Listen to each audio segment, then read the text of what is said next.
भारतीय जनता पार्टीचे नेते ज्यांच्या विरोधात रोखशंख करत टीका करतात त्या तुतारीच्या सोबत अकोल्यात बसण्याची चिन्ह निर्माण झाली आहे.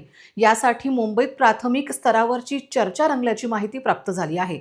सत्ता स्थापनेत अपुऱ्या संख्याबळामुळे कमळाला तुतारीची साथ लाभण्याची शक्यता व्यक्त केली जात असल्याची माहिती राजकीय सूत्रांनी दिली आहे.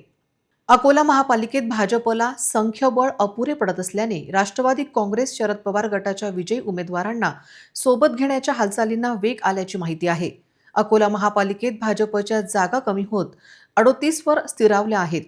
निवडणूक पूर्व आघाडी झालेल्या राष्ट्रवादी अजित पवार आणि महानगर विकास आघाडी अशा 2 जागा भाजप सोबत आहे की नाही याची खातरजमा होत असताना आता थेट राष्ट्रवादी काँग्रेस शरद पवार यांच्या 3 नगरसेवकांना गळाला लावण्याचा प्रयत्न होत असल्याची माहिती सूत्रांनी दिली आहे. एकूणच सत्ता समीकरणात भाजप अग्रेसर असून काँग्रेसची सत्ता अकोल्यात होण्याची शक्यता आता धूसर झाली आहे. मुंबईत या विषयावर आज अंतिम निर्णय होण्याची शक्यता व्यक्त केली जात आहे. अकोला महापालिकेत भाजपसह राष्ट्रवादी काँग्रेस शरद पवार गट यांची सत्ता आल्यास 41 हा जादुई आकडा आपोआप पार पडण्याची शक्यता वाढली आहे.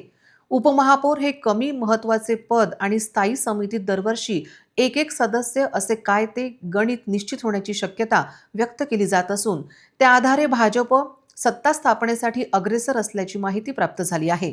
दरम्यान काँग्रेस नेत्यांची केवळ कागदावर सत्ता येणार असल्याचे चित्र आहे.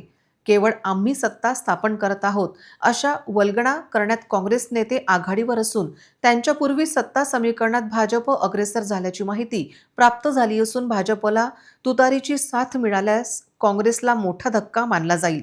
इतकेच नाही तर ज्या नगरसेवकांच्या आधारावर काँग्रेस नेते सत्तेची स्वप्न पाहत होती ती आज तर भंग झाल्याचे चित्र समोर आले आहे.